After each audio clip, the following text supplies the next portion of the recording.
Em dic Juli Vilata Jiménez, tinc 10 anys, estic cursant quarta del Col·legi Nostra Senyora Montessori i perteneix a l'Associació Cultural Falla Poble Nou Torrent.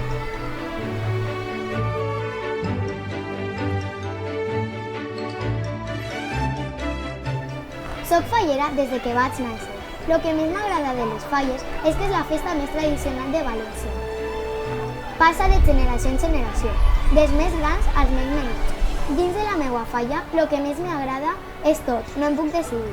Però el que més destaca és la demana, perquè a nosaltres ens canten al bas, acompanyats dels instruments típics de la Comunitat Valenciana, la dolçaina i el tabalet.